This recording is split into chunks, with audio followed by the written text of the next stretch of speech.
Hello and welcome once again to register की master class. And आज polynomial का final part है, part 4, जिसमें हम बचे हुए जो टॉपिक थे उसको कवर करेंगे। बचा हुआ एक ही टॉपिक था जो ग्राफ वाला पार्ट था। तो आज हम पढ़ेंगे कि पोलिनोमियल में क्वाड्रेटिक इक्वेशन का जो ग्राफ है, क्वाड्रेटिक पोलिनोमियल का जो ग्राफ है, उसके बारे में हमको पढ़ना था। हमारे क्लास 10th के सिलेबस में केवल क्वाड्रेटिक पोलिनोमियल का ही ग्राफ के बारे में जानना था, तो उसके बारे में आज हम लोग डिटेल से पढ़ेंगे। जैसा कि आप देख सकते हो, मैंने यहाँ पे ऑलरेडी ड्रॉ करके रखा है बहुत सारे ग्राफ्स को, और उसको अलग अलग केसेज में हम पढ़ेंगे। ठीक है, तो पहले तो बात करते हैं कि क्वाड्रेटिक से पहले हम लोग क्लास नाइन्थ में आप लोगों ने पढ़ा होगा। अगर नहीं पढ़ा तो बता भी देता हूँ कि इससे पहले हम लोग लीनियर पोलिनोमियल पढ़े थे क्लास नाइन्थ में। तो क्लास नाइन्थ में लीनियर पोलिनोमियल पढ़े थे, तो उसका ग्राफ कैसा दिखता है। तो लीनियर पोलिनोमियल का ग्राफ कुछ आपको ऐसा दिखेगा। कैसे भी स्ट्रेट लाइन होगा, ये हो चाहे कोई ग्राफ है उसका स्ट्रेट लाइन ऐसे दिख जाए, ऐसे दिख जाए, ओरिजिन से जाता हुआ दिख जाए, तो कोई भी अगर स्ट्रेट लाइन दिख रहा हो ग्राफ में, तो वो ग्राफ हम बोल सकते हैं कि वो लीनियर पोलिनोमियल का ग्राफ है। अब क्वाड्रेटिक पोलिनोमियल का जो ग्राफ होता है वो आप जब भी बनाओगे, जब भी ड्रॉ करोगे, तो वो हमेशा यू शेप में होता है। अब वो यू शेप कैसा होता है, तो या तो वो ऊपर की तरफ होता है या वो नीचे की तरफ होगा, या ओपनिंग टुवर्ड्स राइट साइड या ओपनिंग टुवर्ड्स लेफ्ट साइड, है ना। या तो ओपनिंग टुवर्ड्स अप साइड, ऊपर की तरफ खुल रहा हो वो ग्राफ, या नीचे की तरफ वो ग्राफ खुल रहा हो, या अभी हमने एक एक कंडीशन इसमें नहीं ड्रॉ किया है जिसमें ग्राफ ऐसे भी और ऐसे भी हो सकता है। इस दोनों में से भी हो सकता है। जिस टाइम हम वहां पे अगर हम y में अगर हम इक्वेशन को ले, उस कंडीशन में हमारा ग्राफ कुछ ऐसा दिखेगा। तो आज जो है, आज के क्लास में हम डिस्कस करेंगे कि यहाँ पे जो भी ग्राफ है, क्वाड्रेटिक पोलिनोमियल में जो भी ग्राफ है, इस क्लास में हमको जो ग्राफ पढ़ना है उसके अलग अलग केसेस को हम समझेंगे, और उसके उसके बाद हम कोई भी ग्राफ को देख के बता देंगे कि वो ग्राफ जो है वो उसका नेचर क्या है ना। तो सबसे पहले शुरू करते हैं केस 1 से। आप देख सकते हो केस 1 में आपने देख सकते हो, यहाँ पे केस 1 का हमने दो पार्ट लिया है। केस 1 का ए पार्ट और ये केस 1 का बी पार्ट है, यहाँ तक ये ग्राफ और ये ग्राफ केस 1 में है। फिर केस 2 में हमने दो ग्राफ लिया और केस 3 में हमने यहाँ पे दो ग्राफ लिया है। तो ये 6 ग्राफ है, 6 ग्राफ को हम लोग बड़े अच्छे से समझेंगे। तो क्वाड्रेटिक पोलिनोमियल है, उसका फॉर्म क्या होता है, उसका इक्वेशन किस फॉर्म में होता है, a x square plus b x plus c के फॉर्म में होता है।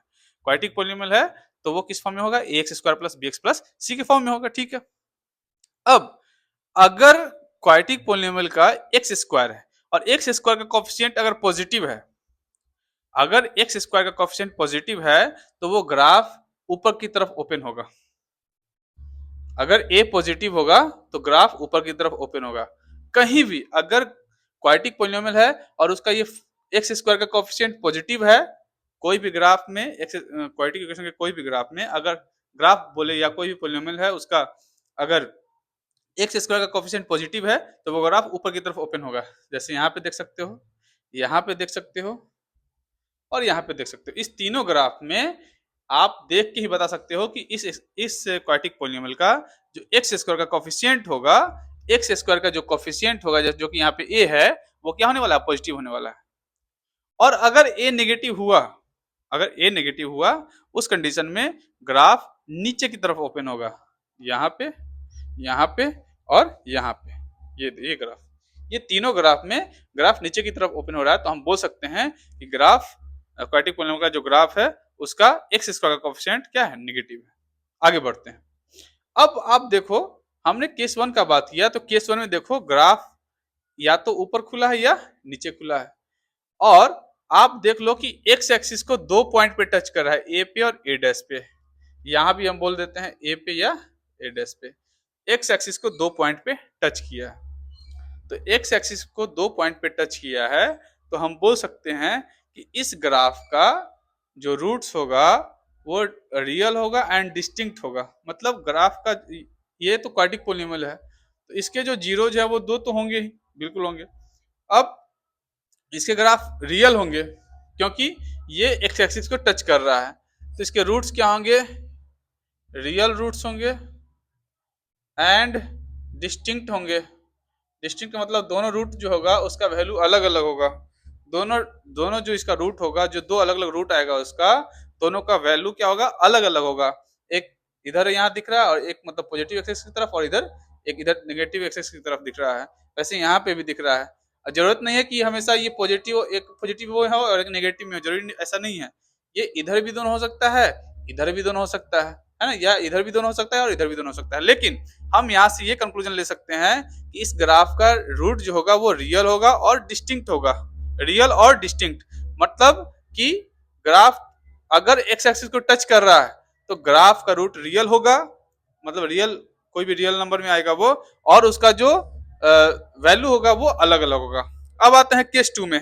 केस 2 में आप देख सकते हो कि जैसे यहाँ पे एक्स एक्सिस को दो जगह टच किया था, लेकिन यहाँ पे देखो केवल एक्स एक्सिस को एक पॉइंट पे टच कर रहा है और पास कर रहा है। अब आप देख लो केस 2 में ग्राफ ऊपर की तरफ खुल रहा है तो हम क्या बोलेंगे, ए पॉजिटिव, और ग्राफ नीचे की तरफ खुल रहा है तो ए नेगेटिव। अच्छा, अब एक्स एक्सिस को अगर एक पॉइंट पे टच कर रहा है, लेकिन एक्स एक्सिस को टच तो कर रहा है, अगर एक्स एक्सिस को टच कर रहा है तो रूट इसका क्या होगा, रियल रूट होगा, रियल रूट्स हो जाएगा। एंड क्या होगा, एंड रूट इक्वल होगा, मतलब जो इसके दो रूट आएंगे दोनों के दोनों बराबर होंगे, है ना। मतलब अगर एक्स एक्सिस को एक पॉइंट पे टच कर रहा है तो रियल रूट तो होगा ही, लेकिन उसके रूट्स क्या होंगे, इक्वल होंगे, है ना। और उसके रूट्स को निकालना, अगर आपको केवल इक्वेशन से अगर उसका रूट निकालना है तो आप ये वाला फॉर्मूला लगा सकते हो, माइनस बी अपॉन 2a, वहां से इसका एक रूट रियल इक्वल रूट आ जाएगा। अच्छा, और यहाँ पे जो दो रूट था इसका अलग अलग, अगर इसको निकालना है तो उसके लिए हम इक्वेशन को सॉल्व कर लेंगे। क्लियर है। अब आते हैं केस थर्ड में।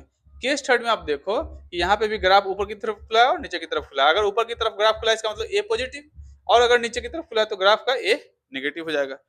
लेकिन यहाँ पे देखो कि ये ग्राफ एक्स एक्सिस को टच नहीं कर रहा है, और यहाँ पे भी ये ग्राफ एक्स एक्सिस को टच नहीं कर रहा है। इसके जो रूट होंगे वो रियल नहीं होंगे, नो नो रियल रूट्स। इसको हम बोल सकते हैं कि इसका जो रूट्स होंगे वो रियल रूट्स नहीं होंगे, नो रियल रूट्स। इसके भी नो रियल रूट्स, इसके रूट्स रियल नहीं होंगे, और रूट्स रियल नहीं होंगे, लेकिन इसके जो रूट्स होंगे वो इमेजिनरी होंगे, तो उसके लिए फॉर्मूला तो वही रहेगा निकालने का, लेकिन उसके रूट्स जो होंगे वो रियल नहीं आएंगे। तो यहां तक क्लियर है। ग्राफ ऊपर हुआ ओपन तो ए पॉजिटिव, नीचे हुआ तो ए नेगेटिव, और साथ ही साथ अगर एक्स एक्सिस को दो जगह पे टच कर रहा है तो रियल एंड डिस्टिंक्ट, अगर एक्स एक्सिस को एक ही जगह पे टच कर रहा है तो रियल एंड इक्वल रूट्स, और अगर नहीं टच कर रहा है तो रियल रूट्स नहीं होंगे। अब बात करते हैं कि हर इस ग्राफ में हर पैराबोला का ये शेप को हम लोग क्या बोलते हैं, पैराबोला शेप बोलते हैं। तो पैराबोला शेप जो ग्राफ है यहाँ पे, इस पैराबोला शेप में आप देख सकते हो कि यहाँ पे उसके एक वर्टेक्स होते हैं। वर्टेक्स मतलब उसका एंड पॉइंट, मतलब ग्राफ यहाँ से आया, बढ़ते यहाँ से बढ़ते बढ़ते यहाँ पे खत्म हुआ, फिर यहाँ से ऊपर की तरफ चला जाएगा। वैसे ग्राफ आया यहाँ पे खत्म हुआ, फिर यहाँ से नीचे की तरफ आएगा, यहाँ पे ग्राफ आया यहाँ पे खत्म हुआ, यहाँ से ऊपर की तरफ जाएगा। मतलब हर पैराबोला का एक वर्टेक्स होगा जो उसका एंड पॉइंट होगा, है ना, वो वर्टेक्स होगा। तो वर्टेक्स को निकालने के लिए हमारे पास फॉर्मूला है कि अगर वर्टेक्स यहाँ, जैसे आप यहाँ देख रहे हो वर्टेक्स, तो वर्टेक्स निकालने के फॉर्मूला है minus b by 2a comma minus d upon 4a। अगर वर्टेक्स एक्स एक्सिस पे को टच नहीं कर रहा है तब, अगर वर्टेक्स एक्स या वाई एक्सिस को नहीं टच कर रहा है तब उसका जो यहाँ पे जो उसका फॉर्मूला होगा minus b by 2a comma minus d by 4a। यहाँ भी देखो minus b by 2a comma minus d by 4a। लेकिन यहाँ पे देखो एक्स एक्सिस को टच कर रहा है तो इसका वाई वाला क्या हो जाएगा, जीरो हो जाएगा, तो क्या बचेगा, माइनस बी बाई 2a। अगर एक्स एक्सिस को टच कर रहा है तो क्या हो जाएगा, minus b by 2a comma zero. अगर ये केवल वाई एक्सिस को टच कर रहा होता तो यहाँ पे एक्स वाला जीरो हो जाएगा, एक्स वाला जीरो हो जाता और होता माइनस डी बाई 4a। समझो इसको ध्यान से। यहाँ पे आप देखो ग्राफ को, यहाँ पे इस ग्राफ में वर्टेक्स यहाँ अगर कोई एक्सिस को टच नहीं कर रहा है तो यहाँ पे दो इसके जो वर्टेक्स के लिए इसके दो कोऑर्डिनेट है ही, एब्सिसा और ऑर्डिनेट है। तो एब्सिसा के लिए माइनस बी बाई 2a और ऑर्डिनेट के लिए माइनस डी बाई 4a। ये फॉर्मूला लगा दो, उसका निकल जाएगा। यहाँ पे भी वही है, कोई एक्सिस को टच नहीं कर रहा, लेकिन आप यहाँ पे देखो एक्स एक्सिस को टच कर रहा है, तो एक्स एक्सिस को अगर टच कर रहा है तो एक्स एक्सिस को अगर कोई ग्राफ टच कर रहा है तो उसके वाई कोऑर्डिनेट क्या होते हैं, जीरो होते हैं। और अगर वाई कोऑर्डिनेट जीरो होते हैं तो वाई वाला को ऑलरेडी जीरो रख दो, अब बाकी जो बच गया उसको लिख दो माइनस बी बाई 2a। और अगर यही ग्राफ वाई एक्सिस को टच कर रहा होता, इसका वर्टेक्स वाई एक्सिस पे होता, अगर इसका वर्टेक्स वाई एक्सिस पे होता तो उस कंडीशन में एक्स वाला कोऑर्डिनेट 0 हो जाता, तो क्या बच जाता -d/4 बात खत्म। आगे बढ़ते हैं। तो यहाँ पे हम उसी तरीके से इसका वर्टेक्स निकाल सकते हैं। यहाँ पे टच नहीं कर रहा है, यहाँ पे टच नहीं कर रहा है, तो वही -b/2 है, -d/4 है, -b/2 है, -d/4 है ना। इस तरीके से हम जो है ग्राफ को देख के बता सकते हैं कि ग्राफ का नेचर, ग्राफ के अलग अलग उसके जो कोएफिशिएंट है उसका नेचर क्या होगा, और किस तरीके से उसको हम उसके क्वेश्चंस को इसी तरीके से हम सॉल्व करेंगे। बस इतना समझ लेना है, बाकी इसके बाद क्वेश्चन तो बन ही जाएगा। यहाँ तक कोई दिक्कत है? तो ग्राफ के अलग अलग केसेस को हमने यहाँ पे डिस्कस कर लिया है। अब आगे बढ़ते हैं।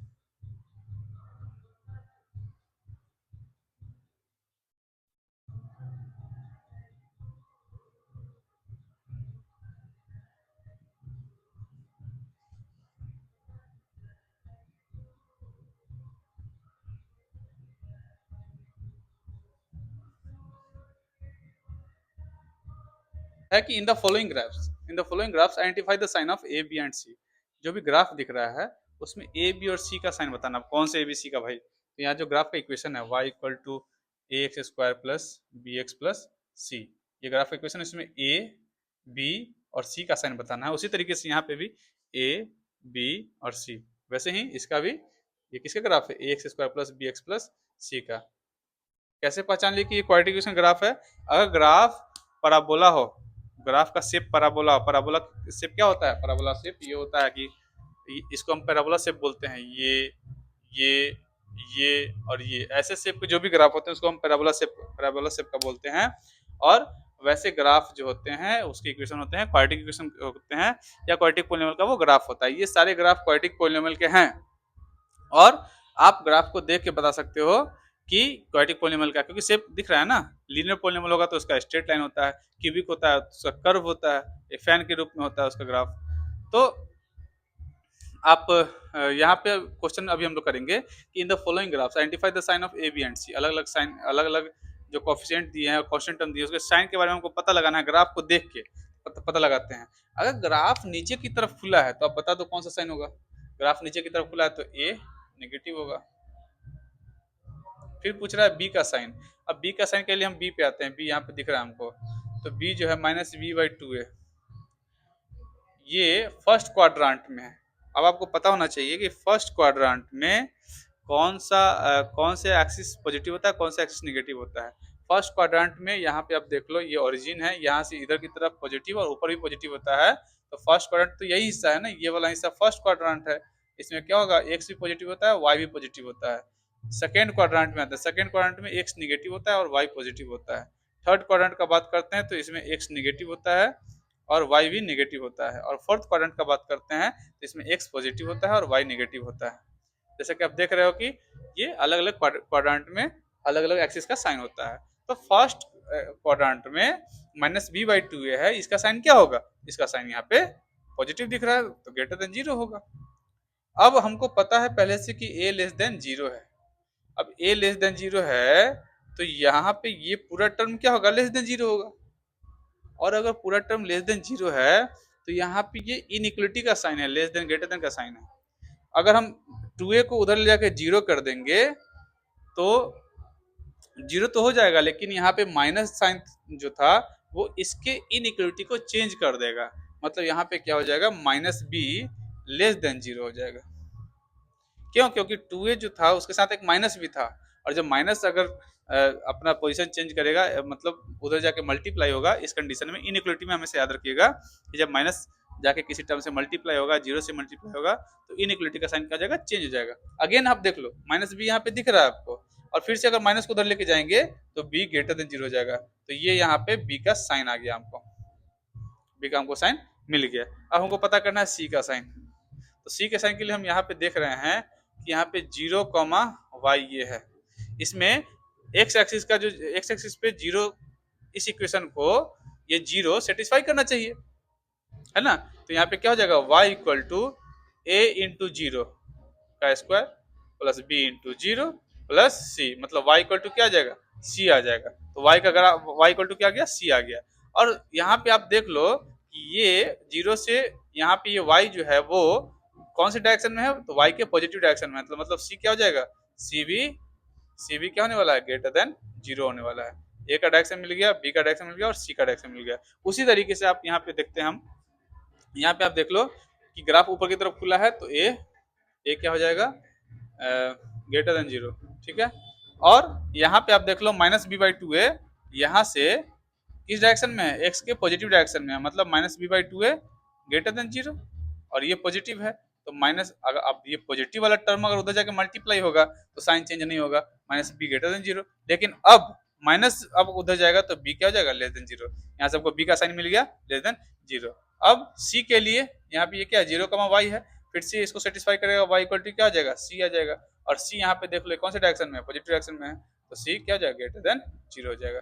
सी का साइन मिल गया, बी का साइन मिल गया और ए का भी साइन मिल गया। इस ग्राफ में आते हैं, इस ग्राफ में देखते हैं कि आप देख सकते हो ग्राफ नीचे की तरफ खुला है तो ए लेस देन 0, ए लेस देन 0।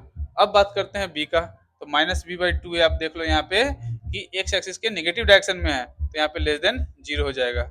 और यहाँ पे ऑलरेडी माइनस साइन लगेगा क्योंकि यहाँ पे ए लेस देन 0 है तो ये माइनस साइन, और ये 2 उधर जाएगा तो यहाँ पे अभी माइनस बी क्या हो जाएगा, ग्रेटर देन 0 हो जाएगा। और फिर से जब माइनस उधर जाएगा तो क्या हो जाएगा, बी लेस देन 0 हो जाएगा, तो ये इसका साइन हो जाएगा, बी का साइन। और सी के बारे में बात करते हैं तो यहाँ पे सी देख लो 0, सी यहाँ पे होने वाला है क्योंकि यहाँ पे 0 है, उसको सेटिस्फाई करेगा तो वाई सी आ जाएगा।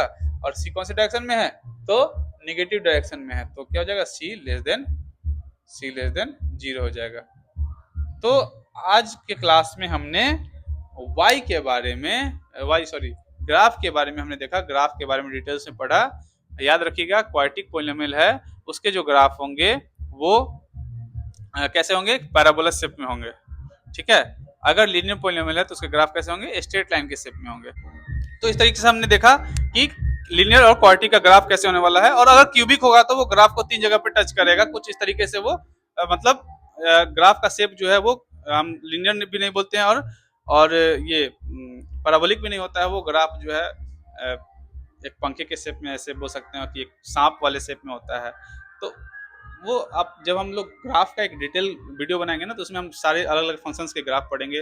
वो एक 11th का टॉपिक है, जब 11th वाला टॉपिक जब पढ़ाना शुरू करेंगे उस कंडीशन में हम अलग अलग ग्राफ्स के बारे में पढ़ेंगे कि ये मॉडुलस का ग्राफ कैसा होता है, सिग्मा फंक्शन का ग्राफ कैसा होता है, ट्रिगोमेट्रिकल फंक्शन का ग्राफ कैसा होता है, अलग अलग पॉलिनोमियल्स का ग्राफ कैसा होता है, तो वो उस क्लास में हम देखेंगे, वो डिटेल में देखेंगे। आज की क्लास में हमने पॉलिनोमियल को खत्म कर लिया है और इसमें क्वेश्चन कैसे बनाने हैं वो भी हमने देख लिया है। अगर आपको ये वीडियो पसंद आया हो तो please like the video and don't forget to share it with your friends. And अगर आपको कोई डाउट हो तो प्लीज़ कमेंट में जरूर मुझे बताइएगा। Finally thank you for watching my video, bye bye.